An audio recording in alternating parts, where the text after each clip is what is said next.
आप मानते हैं कि पुलिस अपना काम नहीं करती, कानून की हिफाजत ठीक तरीके से नहीं करती?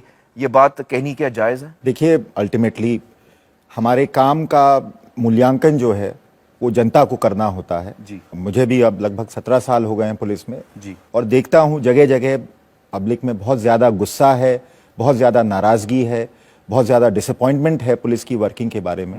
तो कोई भी पुलिस अफसर अपने सीने पे हाथ रख के ईमानदारी से ये नहीं कह सकता कि हमारे देश की पुलिस सही काम कर रही है। जी। बड़ी मुश्किलों में काम कर रही है, ये तो हम कह सकते हैं। क्या क्या मुश्किलें हैं? अब तमाम तरीके की मुश्किलें हैं, right from the recruitment stage till जो हमारी प्रोफेशनल ट्रेनिंग है और फिर जो हमारी फील्ड में जो वर्किंग कंडीशंस हैं, हर स्टेज पर मैं हमें उदाहरण दीजिए, वर्किंग कंडीशंस कैसी हैं देखिए फील्ड पर? आज भी हमारे देश में जो लगभग 15-20 हज़ार थाने चौकियां हैं, उनमें से कई थाने चौकी टेम्परेरी बिल्डिंग्स में, शेड्स में, टेंट्स में काम कर रहे हैं। जिन कर्मचारियों को पब्लिक को अटेंड करना है, उनके अपने बैठने तक के लिए हमारे पास अगर ढंग की जगह नहीं है, तो मैं समझता हूं फिर उनसे हम ये उम्मीद करें कि वो पूरी शिद्दत के साथ, पूरी मेहनत के साथ, पूरी लगन के साथ काम करें। I don't think it's realistic.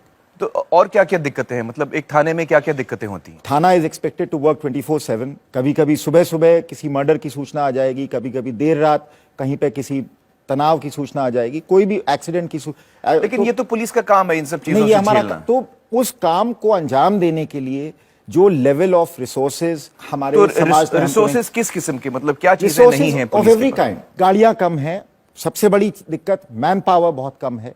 उसके अलावा वेपन्स हैं, हथियार, आर्म्स, एम्यूनिशन, गाड़ी के लिए तेल और स्टेशनरी।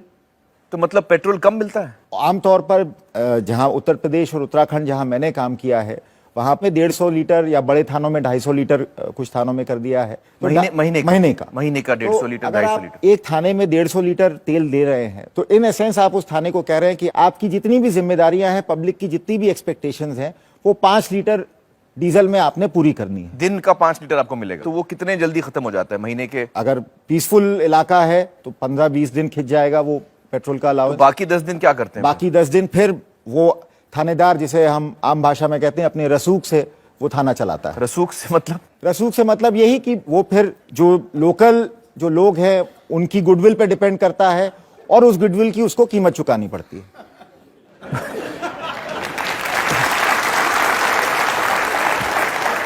मतलब वो जुगाड़ करता है फिर कुछ? तो जुगाड़ इज अनदर वर्ड। बिल्कुल।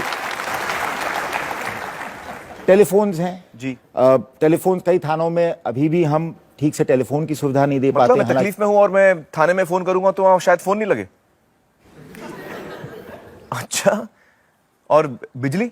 वो भी मैं बता रहा हूं। जनरली पुलिस विभाग itself is one of the defaulters of बिजली विभाग। नहीं जी, आप इस चीज को चेक कर लीजिएगा। कई जगह जब मतलब पुलिस स्टेशन बिजली का बिल नहीं भर पाता? हाँ, बिजली का बिल नहीं भर पाता। मैं हरिद्वार में, देहरादून में एसएसपी था, कई जगह ये दिक्कत फेस की। बिजली विभाग वालों ने हमको फिर नोटिस दिया, फिर मैंने वहाँ उनसे बात करके रिक्वेस्ट किया कि साहब हम कोशिश कर रहे हैं, कुछ दिन की हमको मोहलत दे दीजिए। तो ये जब हमारा हाल है तो आप समझ सकते हैं किस तरह से हम पब्लिक की कंप्लेंट्स पे रिस्पॉन्ड करेंगे। तो मुझे बताइए कि एक पुलिस स्टेशन को कितना बजट मिलता है कि भैया पब्लिक की जो शिकायतें आएंगी उसके बारे में आपको काम करना है, तो कितना बजट मिलता है एक पुलिस स्टेशन? किसी भी अच्छे ऑर्गेनाइजेशन में एक कंटिजेंसीज का कॉन्सेप्ट होता है। या अगर ये पैसा खत्म हो जाए तो और है? हाँ, वो और आप है, काम मत रोकिए। लेकिन अनफॉर्चुनेटली पुलिस विभाग में कुछ स्टेट्स को छोड़ के हमारे पास ये कंटिजेंसी का भी पैसा थानों में अवेलेबल नहीं रहता। तो पैसा खत्म हो जाता है? तो पैसा होता ही नहीं है, पैसा होता ही नहीं है।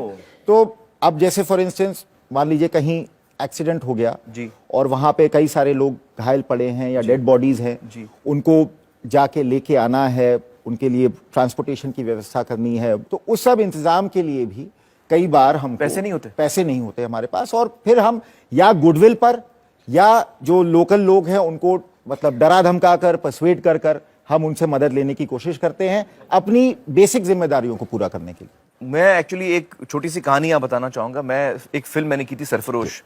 रिसर्च के दौरान एक कांस्टेबल से मैं मिला तो उसने मुझे बताया कि यार हमको जब डेड बॉडी मिलती है तो बड़ा लॉस हो जाता है। तो मैंने कहा लॉस मतलब क्या? तो उसने समझाया कि जब डेड बॉडी मिलती है, कभी पानी में होती है, तो हम पहले मछुआरों को पैसा देते हैं कि वो डेड बॉडी निकाले, और फिर हम उसको ले जाते हैं हॉस्पिटल। वहाँ जो पोस्टमार्टम होता है उसके लिए हम दारू देते हैं या पैसा देते हैं, वरना वो करता नहीं पोस्टमार्टम। फिर हम अगर वो अनक्लेम्ड बॉडी है, कोई उसको लेने नहीं आया बॉडी को, तो उसके लिए हम फिर उसका जो लास्ट राइट्स हैं, क्रियाक्रम करना है, दफनाना है, जो भी है, उसके हम पैसे देते हैं। तो मैंने कहा तो आप जो पैसे देते हैं फिर आपको पुलिस स्टेशन से मिलते होंगे। तो उन्होंने कहा नहीं नहीं नहीं नहीं, बड़ा साहब बोलता है तुमको बॉडी मिली, तुम उसका पैसा भरो। बिल्कुल मैं बता रहा हूँ। दूसरा उदाहरण मेरे सामने ये आया कि उसने बोला कि भाई जब हम किसी आरोपी को हम कोर्ट ले जाते हैं तो बस में ले जा रहे हैं, वो बस के पैसे नहीं होते हमारे पास, बिल्कुल तो हम उसको बोलते हैं तुम पैसे दो। अगर वो पहली दफा आरोपी है तो वो दे देता है, अगर वो सीजन्ड है, थोड़ा मतलब अनुभवी है, तो बोलता है मैं नहीं दूंगा, तुम दो। तो ये सच्चाई है, ये बिल्कुल सच्चाई है। That's how it works. तो जो राज्य सरकारें हैं उनको भी पता होगा कि भैया हमारे पुलिस स्टेशन कैसे चलते हैं, कैसे नहीं चलते हैं, तो वो फिर ये सारी सुविधाएं देते क्यों नहीं पुलिस स्टेशन को, ताकि पब्लिक का काम ठीक से हो। पुराने जमाने में राजा महाराजा जो हैं शिकारी कुत्ते पालते थे। अंग्रेजों ने भी अपने राज में जो पुलिस की जो कल्पना की, वो इसी तरह से की कि पुलिस जो है वो ब्रिटिश राज का शिकारी कुत्ता बन के काम करेगी। और कुछ हद तक वो टेंडेंसी जो है इंडिपेंडेंट इंडिया में भी आई है। Ruling party in power wants to see, is not prepared to see the police anything other than their own शिकारी कुत्ता। शिकारी कुत्ते को भूखा रखो, उसको उसी तरह से पालो, ताकि जब आप कहें, जब आप चाहें, आपके इशारे पर वो आम जनता पर या आपके विरोधियों पर टूट पड़े। ये मेंटालिटी है पुलिस के प्रति रूलिंग एस्टैब्लिशमेंट की। जब तक पुलिस की वर्किंग की दिक्कतों का असली चेहरा पब्लिक के सामने नहीं आएगा, जब प्रॉब्लम ही नहीं समझ पाएंगे तो सोल्यूशन कैसे समझेंगे। अभिनव जी, ये तो बहुत ही गंभीर बात है। चलिए, बहुत बहुत शुक्रिया हमसे बातचीत करने का Abhinav ji. Thank you so much. Thank you. आइए दोस्तों, मिलते हैं हम अपने अगले मेहमान से। श्री प्रकाश सिंह भारतीय पुलिस सेवा यानी आईपीएस के एक जाने पहचाने और सम्मानित रिटायर्ड अफसर। उत्तर प्रदेश के सर्वोच्च पुलिस पद डायरेक्टर जनरल ऑफ पुलिस एवं बीएसएफ के डायरेक्टर जनरल समेत कई वरिष्ठ पदों पर अपनी सेवाएं दे चुके हैं। लोक सेवा में अपने विशिष्ट योगदान के लिए पद्मश्री समेत कई पुरस्कारों से सम्मानित। देश की पुलिस को सुधारने की जरूरत की लड़ाई में एक अग्रणी सैनिक। प्रकाश सिंह जी, बहुत बहुत शुक्रिया हमारे साथ जुड़ने का। सबसे पहले तो मुझे ये बताइए कि पुलिस के साथ सबसे बड़ी समस्या क्या है? मैं ये कहूँगा कि इस देश की जो पुलिस है वो रूलर्स पुलिस है, शासक वर्ग के लिए ये पुलिस काम करती है, ये जनता के लिए नहीं है, पीपुल्स पुलिस नहीं है। तो पुलिस जब काम करती है तो उसके जहन में हमेशा पहले ये बात आती है कि हम कोई ऐसा काम न करें कि जिससे सत्ता में जो लोग बैठे हैं वो हमसे नाराज हो जाएं। तो इसकी जो अकाउंटेबिलिटी है टू द रूलर्स, और जबकि अकाउंटेबिलिटी होनी चाहिए टू द पीपल। और चूंकि ये कमजोरी है पुलिस में, उसका क्या परिणाम होता है? हाँ। जो कमजोर वर्ग के लोग हैं, अभी आपने दिखाया औरतों पे, बच्चों पे, जो गरीब तबके हैं या जनजातियों पे, ट्राइबल्स पे, पुलिस उनके खिलाफ जरूरत से ज्यादा बल प्रयोग करती है। सर, मुझे बताइए कि जो लोग सत्ता में होते हैं, सत्ताधारी होते हैं, वो किस तरह से कंट्रोल करते हैं पुलिस को, कैसे कंट्रोल करते हैं? अनेकों तरह से आप इसे देख सकते हैं। पोस्टिंग्स में, ट्रांसफर्स में, प्रमोशंस में, किसी आदमी को गिरफ्तार किया जाए न किया जाए, किसके खिलाफ चार्जशीट लगाओ न लगाओ, केस को रफा दफा कर दो। तो जब आप सत्ता में बैठ गए तो हम आपके गलत काम में हम भी भागीदार हो जाते हैं।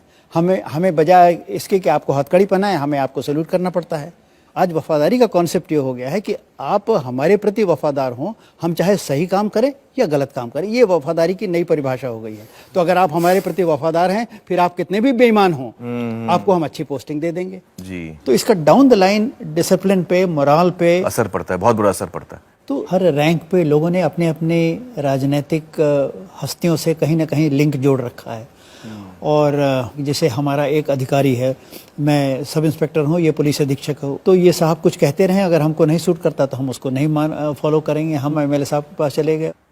और अगर ऊपर के अफसर की बात नीचे वाला नहीं मानता है तो फिर वो ऑर्गेनाइजेशन तो अंदर से एकदम खोखला हो जाता है। और पुलिस आज की तारीख में खोखला हो गई है।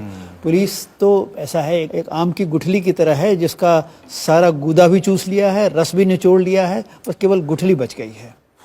पॉलिटिशियंस में, क्रिमिनल्स में, पुलिस में, ब्यूरोक्रेसी में, ये सब का एक नेक्सस बन गया है। मैंने उत्तर प्रदेश में एक 10 भ्रष्टतम आईएएस अधिकारी और 10 भ्रष्टतम आईपीएस अधिकारियों की एक लिस्ट बनाई और उसकी लिस्ट मैंने सरकार को भेजी और मैंने कहा कि अगर आप इस पे आप जांच करें तो मैं सपोर्टिंग एविडेंस देने को तैयार हूं। तो क्या कहा? कोई जवाब नहीं आया, वो तो तकिए के नीचे दबा के सो गए।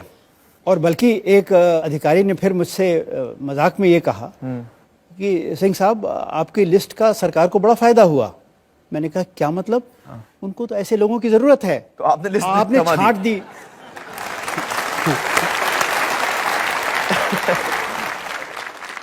और इन हालातों में एक जो ईमानदार पुलिस अफसर होता है उसकी क्या हालत होती है? उसको उस पोस्ट से हटा दिया जाता है, किसी महत्वहीन पद पे साइडलाइन कर दिया जाता है, कूड़ेदान में डाल दिया जाता है या उनके पीछे पड़ जाते हैं कि इनको कैसे प्रताड़ित किया जाए, इनको कैसे दंडित किया जाए। कोई इनके खिलाफ फर्जी चार्ज लगा के उनको सस्पेंड कर दिया। बहुत से अधिकारी जो होते हैं वो तो टूट जाते हैं, वो कहते हैं बाजा ऐसी ईमानदारी से।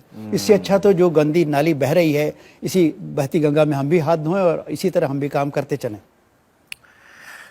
प्रकाश जी, सन 1996 में 1996 में आपने एक पीआईएल फाइल किया था सुप्रीम कोर्ट में, जिसमें आपने ये मांग की थी कि जो पॉलिटिशियंस का शिकंजा है, जो इंटरफियरेंस है पुलिस के काम में, उसे खत्म किया जाए। उस केस का क्या हुआ? नहीं, केस तो मैं एक तरह से जीतना ही कहा जाएगा, क्योंकि सुप्रीम कोर्ट ने मेरी सारी बातें मान ली। 2006 के 22 सितंबर को सुप्रीम कोर्ट ने एक ऐतिहासिक निर्णय दिया। क्या निर्णय? मैं संक्षेप में बता दूं कि पुलिस में आज सबसे बड़ी समस्या ये है कि पुलिस अधिकारियों को अपने अधीनस्थ यानी सबऑर्डिनेट कर्मचारियों को पोस्टिंग ट्रांसफर में अधिकार नहीं रह गया है। वो भी नेता करते हैं। और उसकी वजह यह है कि फिर वो उनसे काम कराते हैं कि मेरा ये काम है। इसको जो सुप्रीम कोर्ट के जो नए निर्देश आए उसके अंतर्गत ऐसा नहीं हो पाएगा। इसके बाद ये था कि डायरेक्टर जनरल का चयन कैसे हो।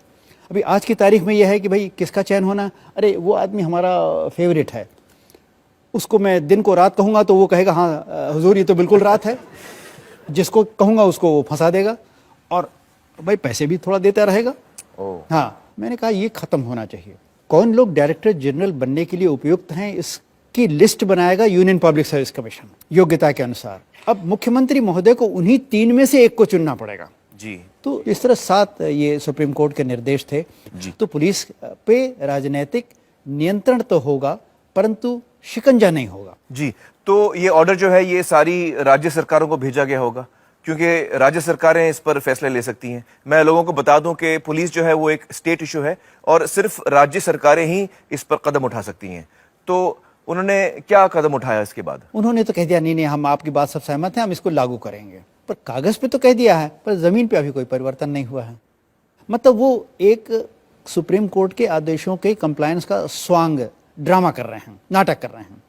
इनके खिलाफ फिर वो सुप्रीम कोर्ट इनकी मॉनिटरिंग कर रहा है। तो उन्होंने एक जस्टिस थॉमस हैं, उनके नेतृत्व में एक कमेटी का गठन किया। कमेटी ने ये रिपोर्ट दी और उन रिपोर्ट के शब्द ये हैं कि we are dismayed by the total indifference of the states to the compliance of supreme court directions. मतलब ये कि ज्यादातर राज्यों ने सुप्रीम कोर्ट के आदेशों का पालन नहीं किया।